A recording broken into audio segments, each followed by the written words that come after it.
রাখবো। ভারতের আভ্যন্তরীণ নিরাপত্তার বিরুদ্ধে চক্রান্ত করছিল দুই পাক চর। এবারে সেই দুই পাক চরকে গ্রেফতার করলো উত্তরপ্রদেশের অ্যান্টি টেররিজম স্কোয়াড।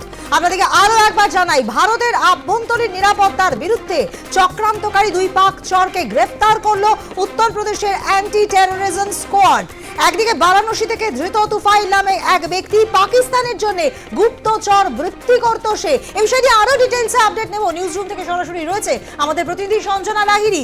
সঞ্জনা, ঠিক কি জানা যাচ্ছে? ইতিমধ্যেই বিভিন্ন ভাবে কিন্তু দেখা হচ্ছে কারা কারা পাক চর বৃত্তি করতে এবং খবর সরবরাহ করতে। ইতিমধ্যে দুজনকে গ্রেফতার করা হয়েছে, বিস্তারিতভাবে জানাও।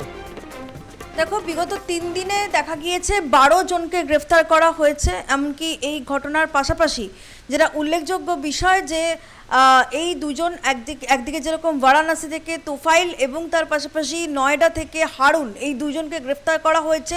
দুজনেই পাকিস্তানি চর এবং দুজনেই বাড়ি কিন্তু এদেশে এবং এদেশেরই বাসিন্দা, নয়ডা এবং বারাণসীর বাসিন্দা। যেটা দেখা যাচ্ছে যে বারাণসী যাকে গ্রেফতার করা হয়েছে তোফাইল নামে, যে তার পাকিস্তানের এক সেনার স্ত্রীর সঙ্গে তার যোগাযোগ ছিল। নাফিসা নামে ওই মহিলাকে তিনি দেশের যাবতীয় যে সমস্ত গোপন তথ্য রয়েছে সেগুলো কিন্তু পাঠানোর একটা পরিকল্পনা করতো এবং সেই মতোই হোয়াটসঅ্যাপে সেগুলো পাঠানো হতো। যেরকম রাজঘাট, গান্ধীঘাট, বারাণসীর যে সমস্ত প্রসিদ্ধ জায়গা রয়েছে, এর পাশাপাশি দেশের বারাণসীতে সেনাবাহিনী কোথায় কোথায় থাকে, এই রকম যাবতীয় সৌধ এবং ইন্টারনাল সিকিউরিটি বা ফোর্স কোন কোন জায়গা থাকতে পারে সেই যাবতীয় বিষয়গুলো তাকে ছবি তুলে পাঠানো হতো।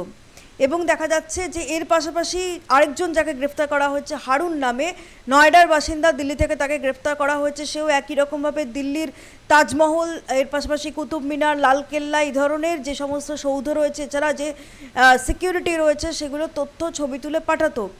এই হারুনের সঙ্গে দেখা যাচ্ছে যে একজন পাকিস্তানি আধিকারিক মোজাম্মেল, তার যোগাযোগ ছিল। সে পাক হাই কমিশনের এক আধিকারিক এবং তাকে ইতিমধ্যেই পার্সন নন গ্রাটা ঘোষিত করা হয়েছে ভারত সরকারের তরফ থেকে। এবং যেটা দেখা যাচ্ছে যে হারুনের যেহেতু পাকিস্তানে তার পরিবারের একাধিক রিলেটিভ রয়েছে, তো সেক্ষেত্রে তার একটা যাওয়া আসা ছিল এবং সেখান থেকেই একটা আলাপ পরিচয় পাকিস্তানের এই সমস্ত আধিকারিকদের সঙ্গে।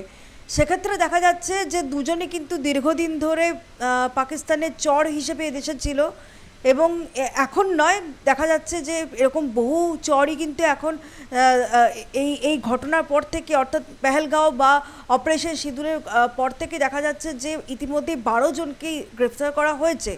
এবং এই ধরনের পাকিস্তানি চর আরও বিভিন্ন জায়গায় যে রয়েছে এমনটাও কিন্তু কেন্দ্রীয় গোয়েন্দারা জানাচ্ছে। তো সেক্ষেত্রে তাদেরকে ফিগার আউট করে তাদেরকে গ্রেফতার করা, এটাই কিন্তু এখন মূল লক্ষ্য।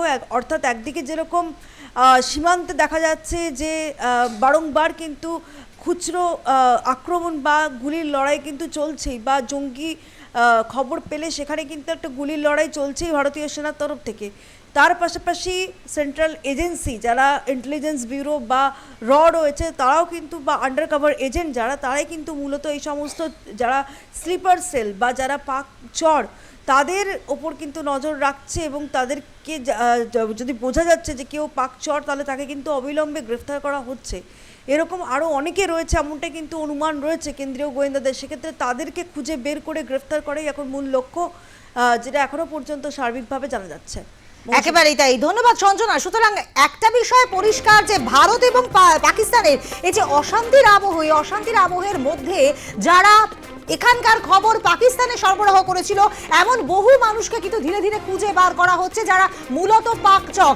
ভারতবর্ষের বিভিন্ন জায়গায় খুঁটিনাটি তথ্য তারা পাক জঙ্গিদের হাতে তারা তুলে দিয়েছে এবং তার ফলে কিন্তু এরকম বড়সড় একটা পেহেলগাঁও কাণ্ডের মতো ঘটনা ঘটেছে। এর পরবর্তীতে একেবারেই যে ভারতীয় নিরাপত্তা বাহিনী সতর্ক রয়েছে, সে বিষয়টা কিন্তু এর থেকে আরো পরিষ্কার।